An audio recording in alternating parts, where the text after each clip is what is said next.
Hello everyone, welcome to Peach on Earth Tarot. Today we are going to be doing a reading for the 8-8 portal or the Lion's Gate portal. This is just a reading for the collective, no particular sign. It's just for whoever is drawn to it. All that I ask is that if you're here watching this reading, that you come with good intentions for yourself and for others. You know, anyone's energy that we are tapping into that you are watching readings for. Like, if it's for yourself, come with good intentions for yourself. If you're watching to see how things are panning out with another person or whatnot, then come with good intentions for that relationship or that person in general. So what we're going to do today is I've pulled out some like animal decks, and I think it's because, you know, with this Leo energy, like Leo represents the lion and it's very animalistic. And so maybe it's like we're needing to tap into our more animal nature. So when I was sitting down for the reading, when I was shuffling the cards and everything, I heard a song by Coheed and Cambria. I think it's called Blood Red Summer, if I remember correctly. But in this song, it says, the answer that you want is in the question that you state. Now, you could already have like a question in mind, but there's an answer within it. You can see... you can see your answer if you dissect the question, if you really dive deep into why that question exists within you. But what we're going to do today is, like, if this reading isn't for you, that's something that you can do on your own to try to figure out. But what we're going to do today is I'm actually going to ask the cards what the question is and see if we can find an answer within that question. So we're going to start... Okay, so I was going to start with Wild Unknown Animal Spirit deck, and I think we're still going to, but this isn't necessarily the question. This is just a, it's a, to see who's energetically tapped in here, like, I don't know, we'll see what comes out here. Now, I will say, I don't know where my book is for this deck, and I've had it for a long time, so I know the meanings and whatnot, but I'm going to go more intuitively off of it. So we have the shark that's come out. Okay.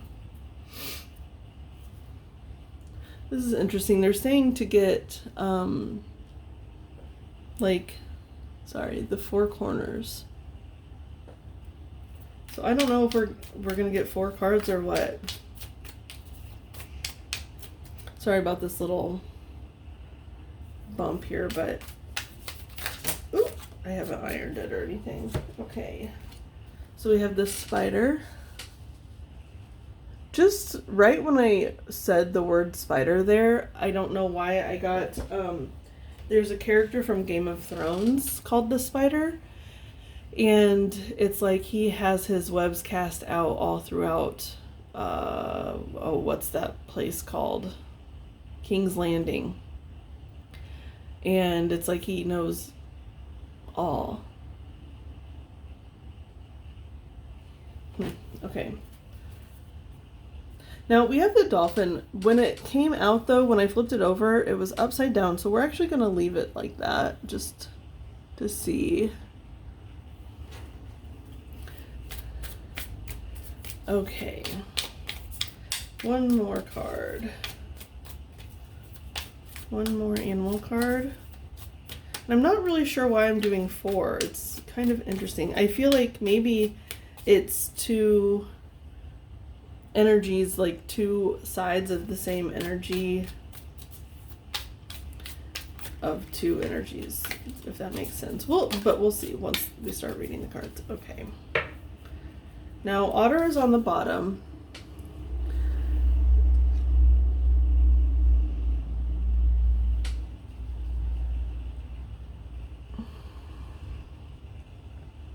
Okay.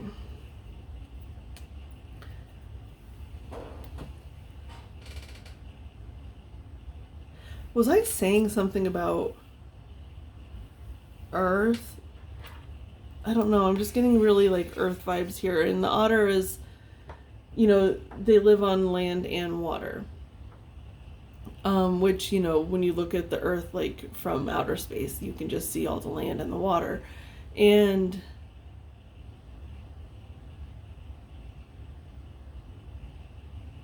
it's something about like the whole entire collective. There's a reason that was I was going to start with a Scorpio reading, but instead they were like, I felt the need to do just a general reading. And so there's something about the collective, like it was like um don't narrow it down to one specific sign. This is for everyone. And there is like a collective energy with that otter, because the otter represents like familial relationships and whatnot. And I'm getting that image of like the otters holding hands when they're floating on their backs. And so it's like the interconnectedness of the earth, of like all Earth's creatures, and a reason why I chose to also use animal decks, or like decks with animals on every card. Okay, but enough about the otter. Let's go ahead and look down here to the shark and the dolphin. The shark. Now, when cards come out like this, like the bottom card is upside down and the top card is right side up, it's almost like when you stand them up, they're face to face. It's like a mirror image. And these are both water creatures, but it's like the entire vast spectrum of water creatures. We have this dolphin, which is known for its playfulness and like its laughter and joy, and then the shark, who gets a bad rap. The shark gets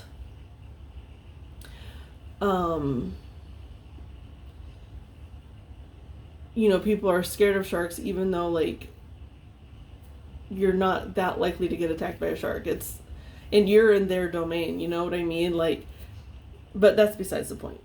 So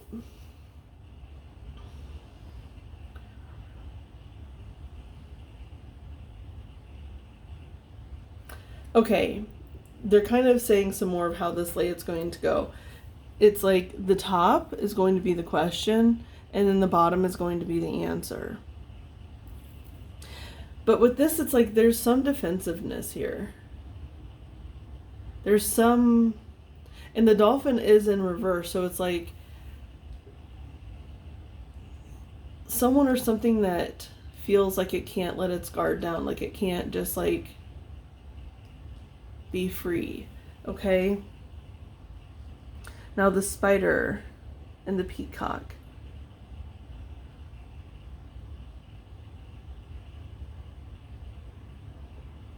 Excuse me. It's interesting this peacock has this air symbol on it, because I don't think peacocks can fly. Yes, they are a bird, but they are very like earthbound.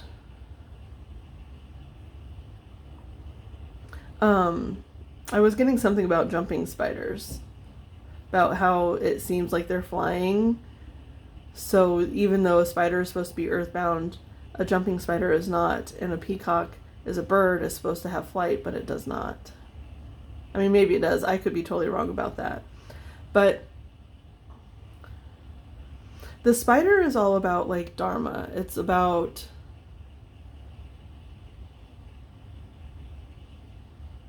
like our centrical life force. And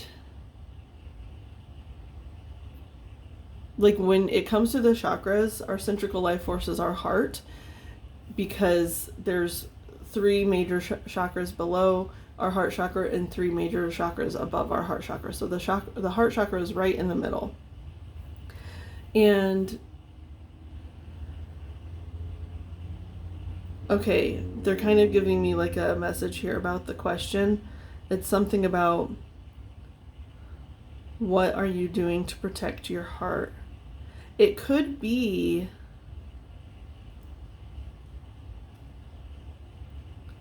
Like you're protecting it a little too much with that shark energy.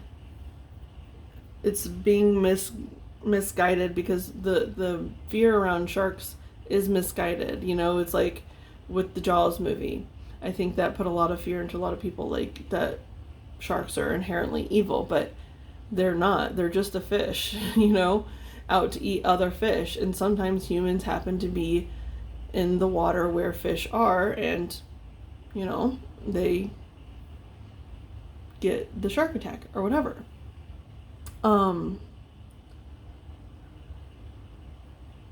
So it's like some defensiveness around your heart. How are you defending your heart? Now with the peacock is kind of a masculine energy. You know, when you think about like the whole like peacocking sensation that went through like the dating world, and it's a kind of a broken masculine energy to me, because the peacock also represents like outer beauty, relying on outer beauty.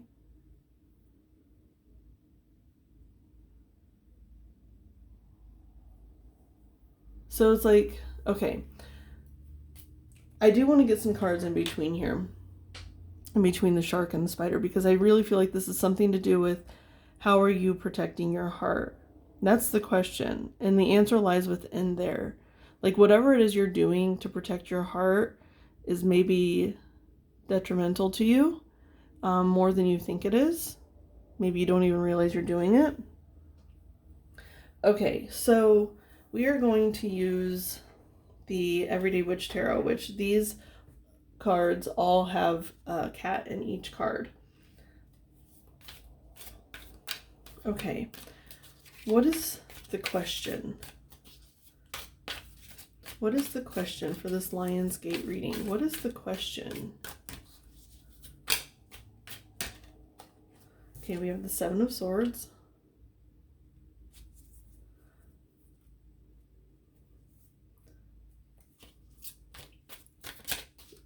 Excuse me.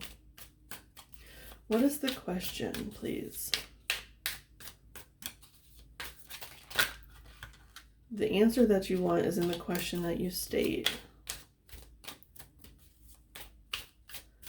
So there's something that has caused you to protect your heart. Oh, this is interesting. Because the Seven of Swords is about like theft. So there's something that kind of, I think happened in your life that kind of, it led to feeling robbed or something, and you have kept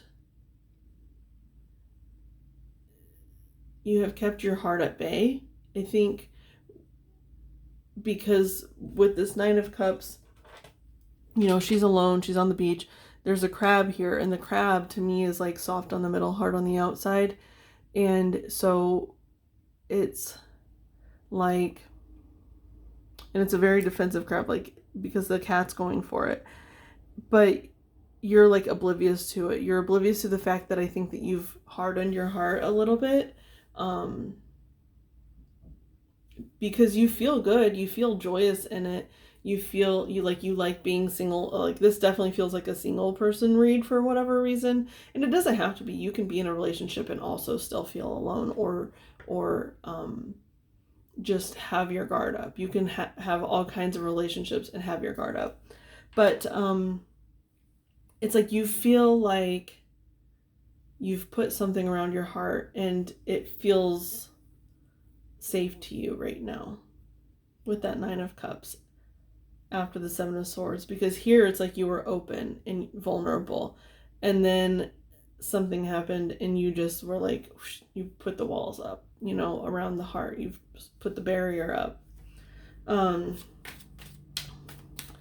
What else here?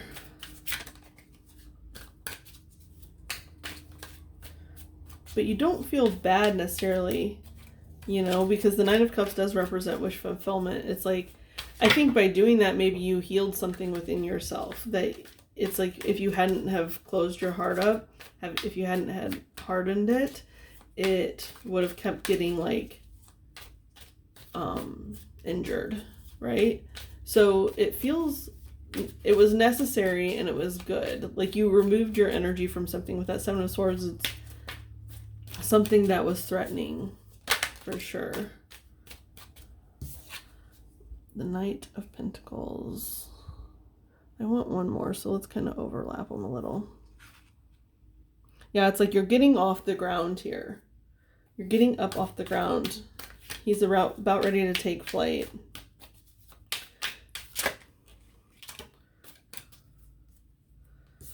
And then the Moon. And the Five of Cups is on the bottom. And I'm sorry if this is like haphazard. I'm not going to worry too much about it because I can't really see the screen that this is recording on. So if it's a little haphazard, I am sorry. But we have the Five of Cups on the bottom. Did I say Five of Pentacles? I meant the Five of Cups. Okay. It's interesting because here, this black cat in the reflection sees a panther. The panther is upside down. The panther is the reflection. So it's like, I feel like maybe your solar plexus has taken control more than like your heart chakra. Like your solar plexus and your heart chakra are out of balance.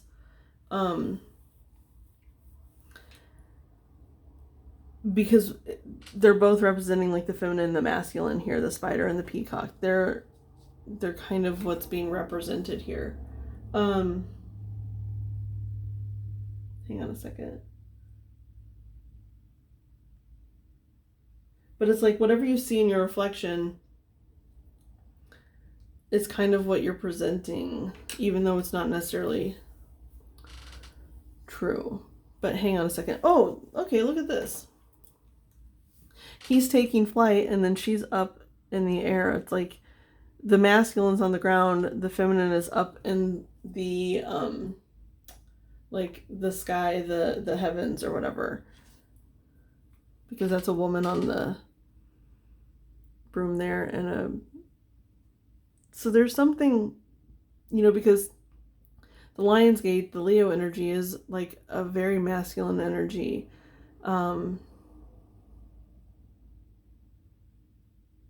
So it's maybe instead of like living in that, it's like you're supposed to bring them into harmony.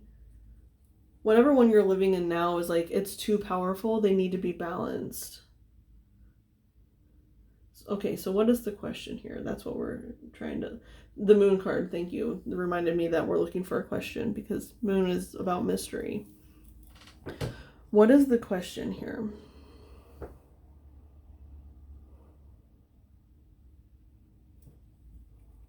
Okay, before we get that, it's like I'm getting something about like astral projection. There could be an answer when you ask a question before you try to astral project. If you don't know what astral projection is, or if you have never done it, you know, proceed with caution. Make sure that you do like your research if you've never done it before. But if you have done it, there's an answer that lies in that state. Because she's like meditating here, right? She's meditating, he's getting ready to take off the ground, she's up in the ground. So it's like, that's kind of like the natural progression of astral projection, is like you lift out of your body, you know? And here it's like there's still physical form, and here it's not, you know?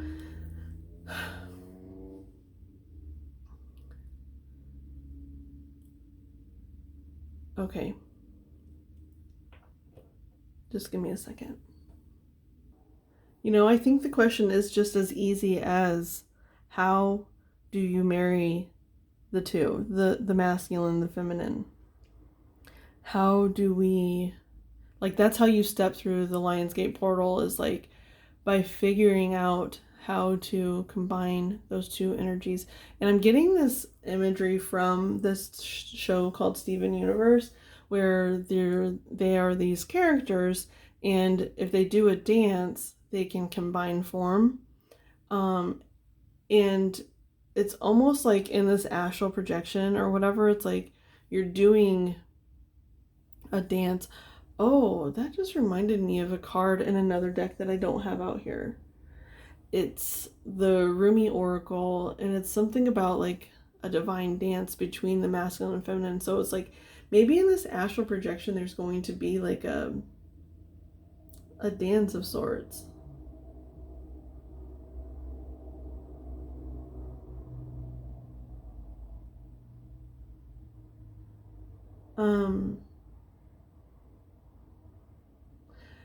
I'm almost called to go get that deck, but I hate just reading out of a book, and that card, like the description in the book is like so beautiful and detailed that I would feel called to just read it to you. I might still do that at the end. If I don't forget, I'm going to read that card at the end. Okay. Now, let's go ahead and get the bottom row, because I really feel like the question is just how do you marry the two? How do you... I don't know. Just go with me. Just go with the flow here. That's what I'm doing. Okay, let's get this bottom row. What's under the Seven of Swords? What is the answer under the Seven Swords?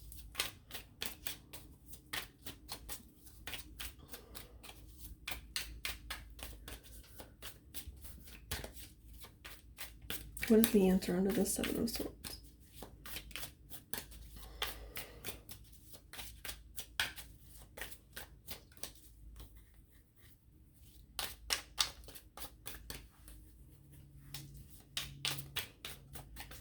What is the answer? Oh, goodness. Okay, we have the High Priestess.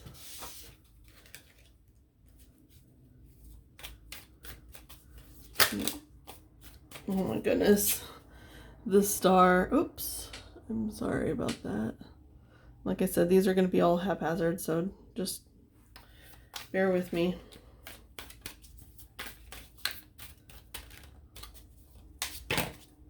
Oh, that was too big of a pile.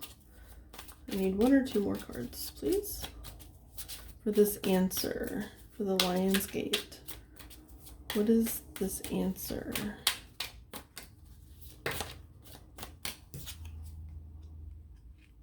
Page of Cups.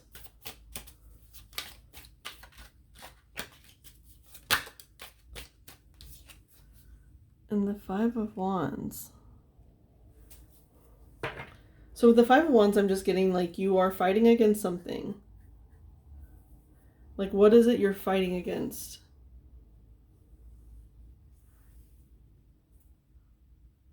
And then the Three of Pentacles on the bottom. Now, the Three of Pentacles, it represents like teamwork. And with this Nine of Cups, how I was getting like you've kind of secluded yourself a bit. It's like the answer might be how to work well with others. It's like by integrating parts of yourself, the masculine and feminine, it's going to bring in other things. But okay, so we have the High Priestess, the Star, the Page of Cups, and the Five of Wands. I honestly feel like you have been fighting against your potential. It's like there's something within you, I think, that you subconsciously fear. It could definitely have something to do with your psychic abilities or your just connectedness to spirit, because of this High Priestess is like, she is so incredibly knowledgeable in all things from the astral realm to earthly realm. Like, she knows everything that has been, is, and ever will be. she has access to all of that information. And it's underneath the Seven of Swords, and it's almost like whatever this is, it could have been taken from you, unbeknownst to you. And that's why you're kind of like defensive about it. How I was saying earlier about like the astral projection. And so if you've never done it before, it's like, I think you've probably never done it to protect yourself, because it's like the visions that you will see it's almost like it's a huge amount of information that's going to be downloaded to you by doing that. So I think by staying grounded, that's an important part of astral projection too, is like staying grounded. Like you have to do like your grounding exercises before and after you do it, to make sure, like, just to protect yourself and whatnot. So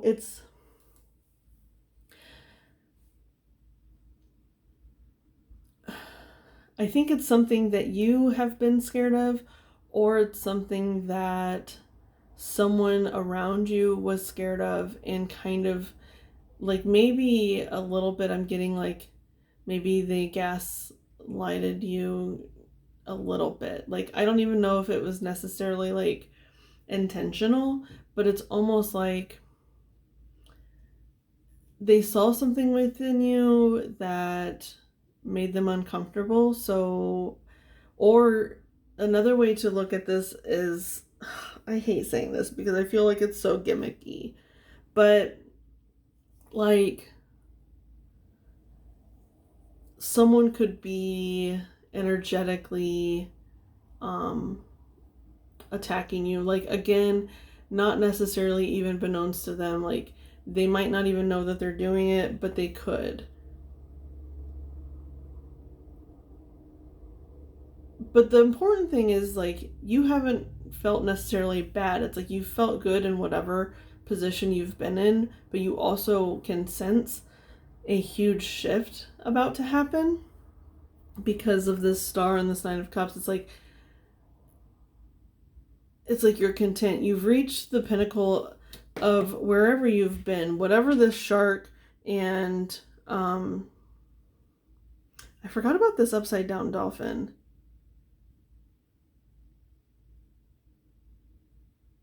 That's so odd. Like, I haven't addressed it very much.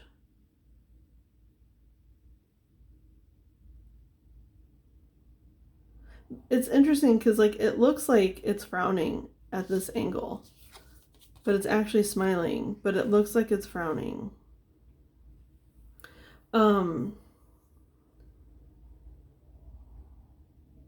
Sorry, hang on. I just got really, really distracted by this dolphin.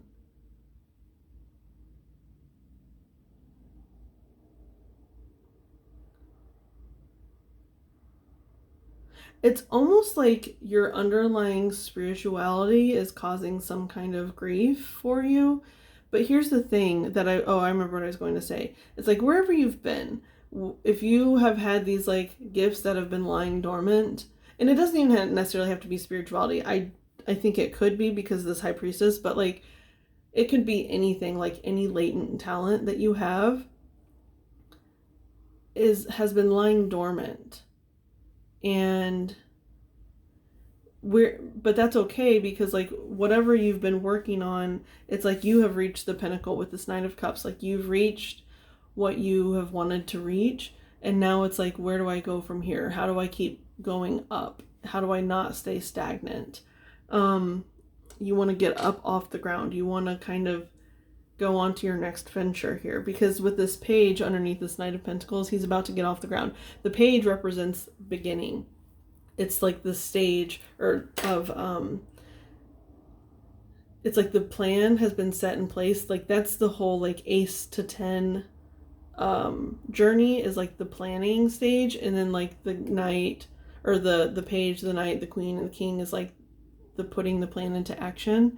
And so this page, it's like you're getting some talent, like he's painting here, or this person is painting, and but he's just learning because there's paint everywhere, like paint all over his smock and cup and the ground, and it's like they don't have a grasp on it yet, but it's getting off the ground. Like they're realizing like, hey, I'm actually kind of talented like with this, but I just need to learn the technical aspects. I need to, you know, kind of it's like the skill is there, I just don't know how to go about it. It's interesting the way it ends though, with this moon and the 5 of Wands. It's like you you know how earlier I was like you feel like the panther, but it's actually you feel like the little house cat, but inside you is the panther.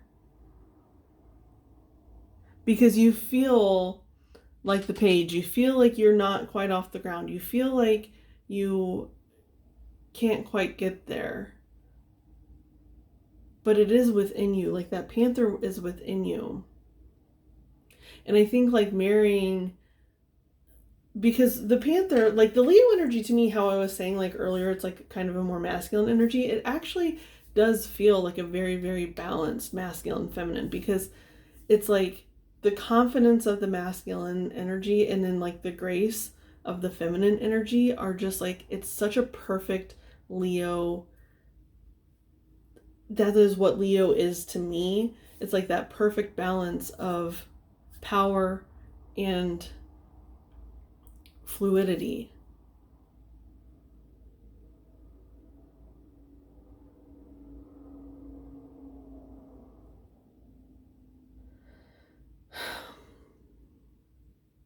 The 5 of Wands and the moon.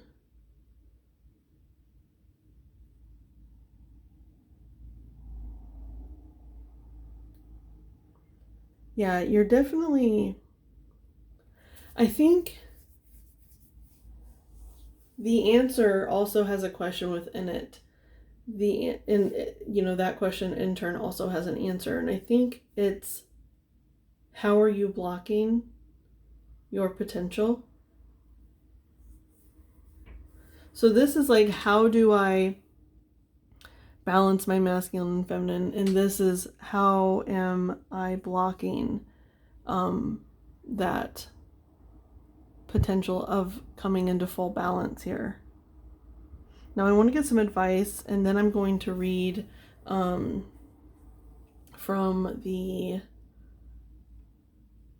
the Rumi Oracle, like I had said. So for the advice, I'm actually going to just use some tarot with the it's the Tarot of the Pagan Cats. So more cats, more Leo energy.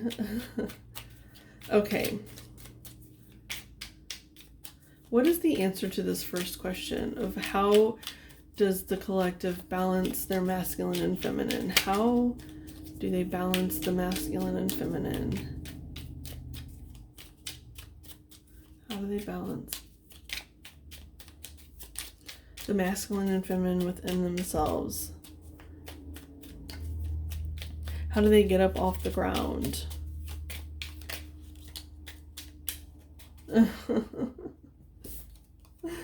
Look at this. You have the King of Wands, and the King of Wands is such Leo energy. And then the wheels on the bottom. I would maybe do a little research on Leo energy, or maybe if you do indeed try to do some astral or even just meditate, just ask, like, how do I tap into my Leo energy? Maybe look into what house your Leo lies in for you. And it can, or just see what your Leo placements are in your chart. And I think it can provide a lot of answers for you, like for that masculine and feminine balance. Like maybe it'll show you like where your ego is kind of showing up more than it should be. Because the king, while the king is like the penultimate, right? it's also, it can be standoffish because the king is always alone. And I did put it on that 9 of Cups there. The king is always alone in the images, and hang on. So the star also came out. The wheel's also on the bottom again. Interesting. We have the King of Wands, the star, the Chariot, and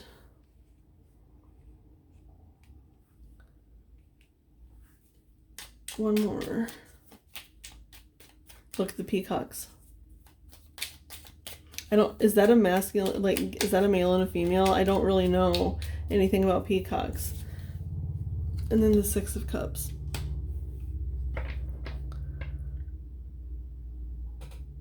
And the Chariot, it's like completely balanced, right? Like, if one moves faster than the other, the Chariot will turn.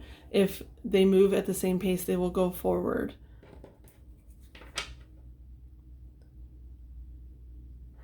I'm hearing like maybe you need to do some also, like, just look into what resonates with you, whether it's astral projection, whether it's like candle magic or tarot or runes or reading, studying your chart. You know, there's like all different kinds of ways that you can tap into your gifts.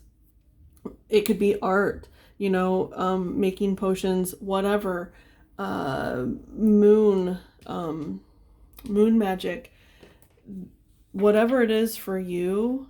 It's important to figure out what that is. And I'm getting that too because, like, with the star card, like, you know, they have the candles up, and then there's just so many different forms of like tapping into our spiritualness that are showing up here in these cards.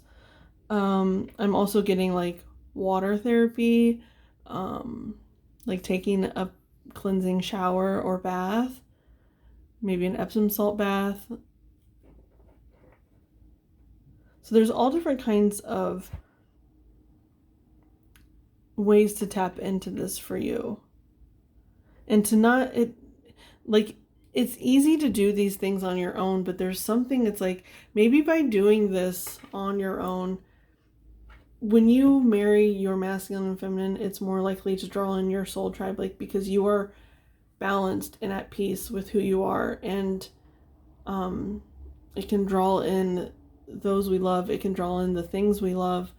And I think that's what's happening here, is like you're figuring out ways to move forward with this Chariot. It's like the balance moving forward. I always think of like our North Star or our North Node.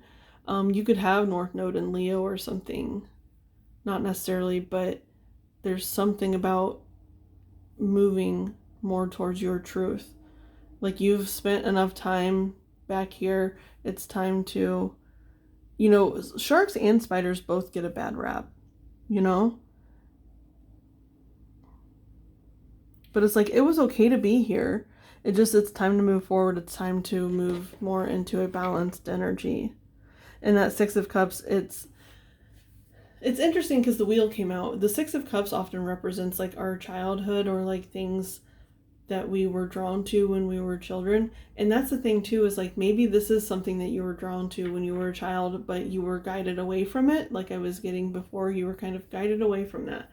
And it's coming back up in your subconscious, at least right now. And maybe like in your environment, like you're maybe seeing a lot of like signs and synchronicities, but you might not be aware of it yet. For whatever this is, whatever this gift is, whether it's art, whether it's divination, whether it's whatever, you know, there's something, it's like been lying dormant within you that is about to get brought to the surface. Now, down here, how is the collective blocking this from themselves? How are they blocking it from themselves? How are they blocking it from themselves? You know, and it can even be like, I don't know. I was going to say it could be a person too, like coming back to your life that's going to maybe like maybe trigger something, like awaken something within you. There's something that's going to be awakened, okay? Yeah, again, with that High Priestess, there's pain there. It's like whatever this gift is, it has been buried deep. We have, it's like because it made you so powerful. I think it made you so powerful that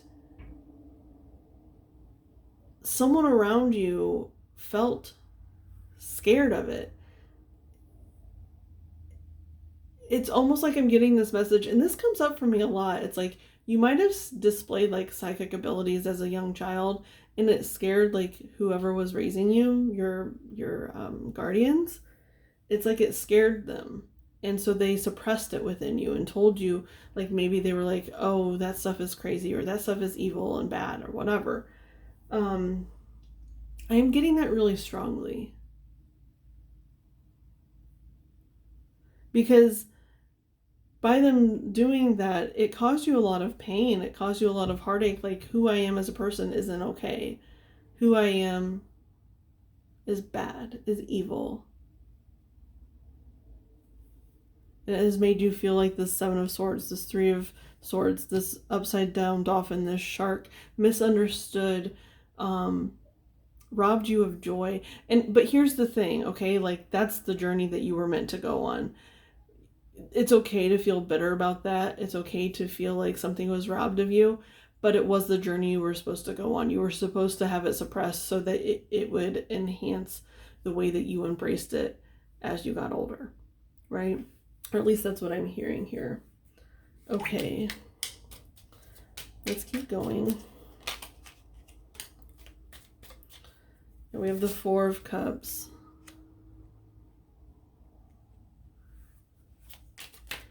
The Eight of Swords was on the bottom with that Four of Cups. And I'll look at the Nine of Swords. Yeah, that's too many.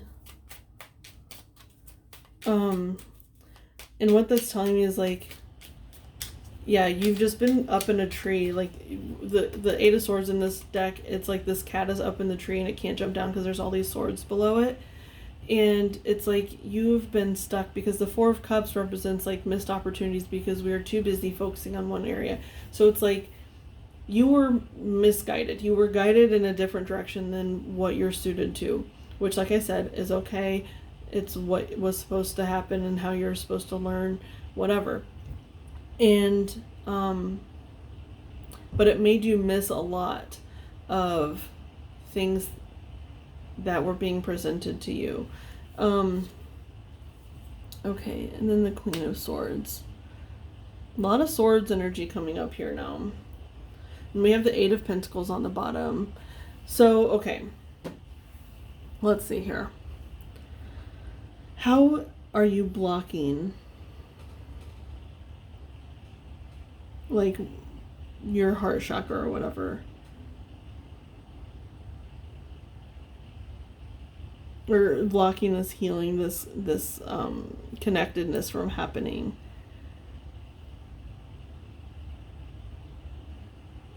I am hearing like the bitterness, like maybe you have realized like maybe you have some gift that was stifled in your childhood. And I'm hearing that maybe the bitterness is what is blocking you. How I said, the bitterness is perfectly fine. It's okay to feel that, but there is a time and a place to say, okay, I can no longer be bitter. I have to move forward. And it'll still resurface. It'll bubble up. Sometimes like there will be things that trigger you that like bring up the bitterness again. And that's perfectly okay. Our emotions are an ebb and flow. They're not linear, you know, it's perfectly normal to have like ebbs and flows. But for the most part, it's like you have to forgive whatever stifled you, whether it was someone else or yourself or whatever. You have to forgive what stifled you, because when you hold that bitterness in, it's like there's no way to heal. It's like you're living more in that masculine than you are in the feminine. The feminine is that forgiveness, and the masculine is the ego, which doesn't always have to be a negative thing, but it is protecting you right now. It's protecting you, but it's also blocking you. It has been protecting you, but right now, at this moment in time, this Lionsgate, it's blocking you from marrying the two energies together. You have to put the ego in the, like how I always say, like, not in the back seat. You got to put it in the trunk and let the feminine drive for a second. Ask the feminine how these two things can be balanced and married together.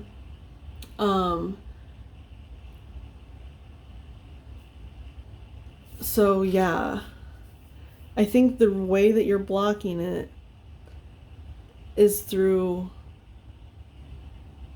it's like hurt, anger, bitterness. Because that Nine of Swords is like, it's just pain and suffering, and a lot of this is here, missed opportunity. And the Queen of Swords cuts people off. It can be very harsh in a negative light. If you look at it in a negative light, it can be very cutting, and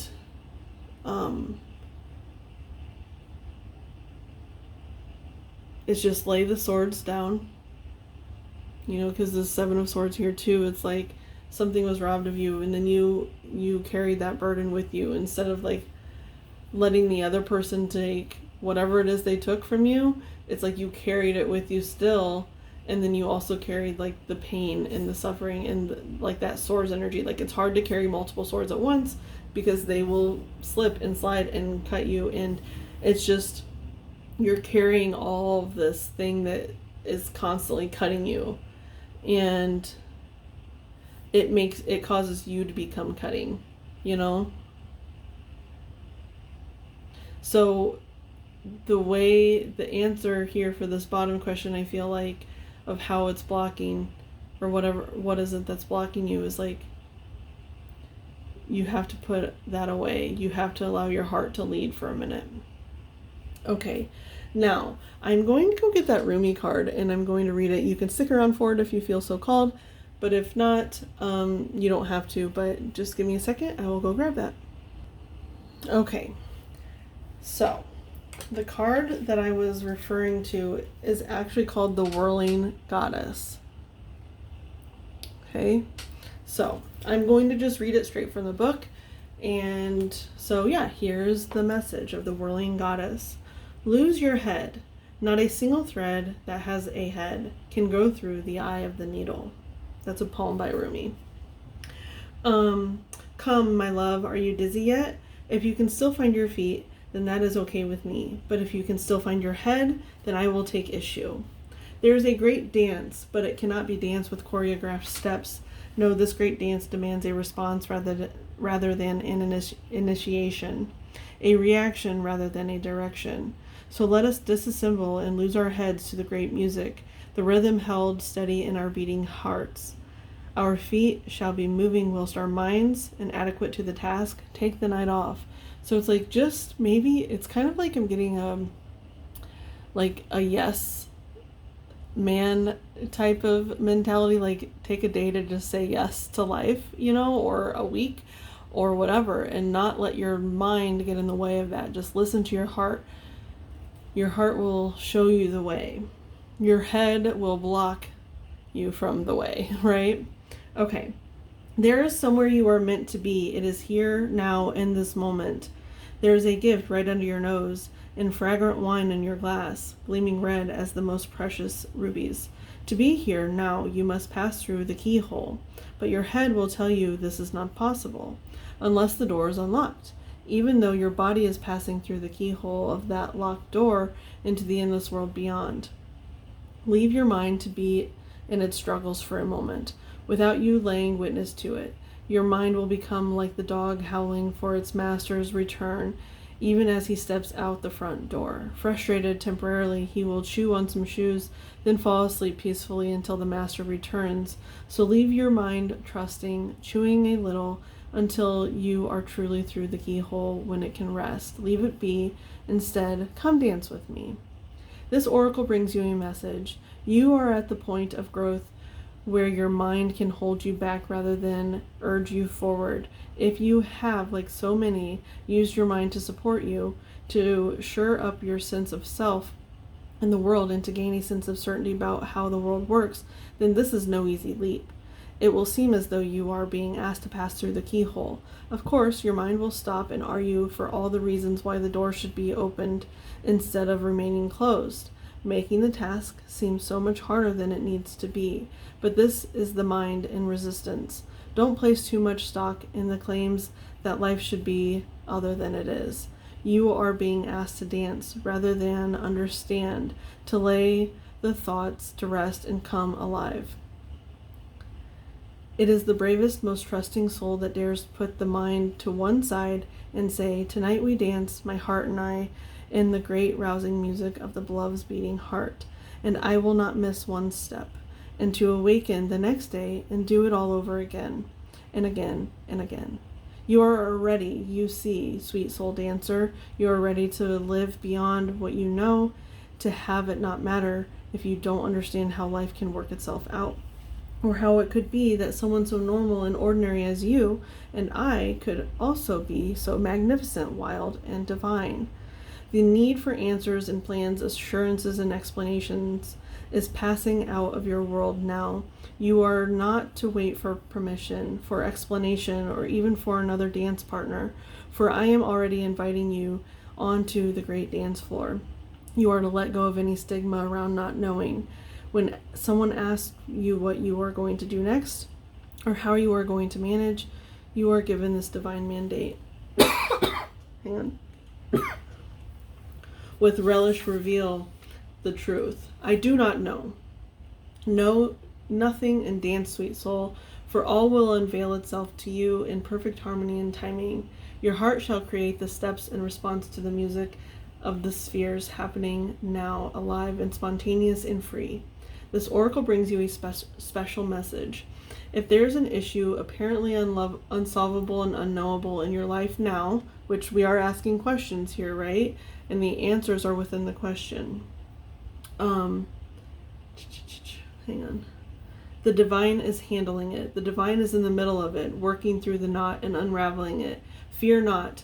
Do the sacred ritual and give yourself permission to take the night off from worry. Repeat this heavenly prescription daily as needed. And now here's a sacred honoring ritual, which I'm going to read it and then I'll show it to you and you can screenshot it if you would like. Say aloud, I give my heart... I'm so sorry, excuse me. Say aloud, I give my heart permission to lead this dance. I give my mind some time off. No more worry or doubt, planning or resisting. Instead, I surrender. Instead, I open. Instead, I allow, and all unfolds with perfection, divine timing in the miracle of grace, with Rumi as my sole witness. So be it. You have completed your honoring ritual. So I'm going to show it to you. It's right here. Okay, you can screenshot that if you would like. And okay, you guys, this has been the collective reading for our Lionsgate portal. I hope it was helpful. If it was, you can like, comment, share, subscribe. I thank any of you for being present today, any of your guides that were present, any of my guides that were present, from the bottom of my heart. Thank you so much. I do offer personal readings. If you're interested, you can email me. The email is in my About Me section. And yeah, so again, thank you, and I'll see you soon. Bye.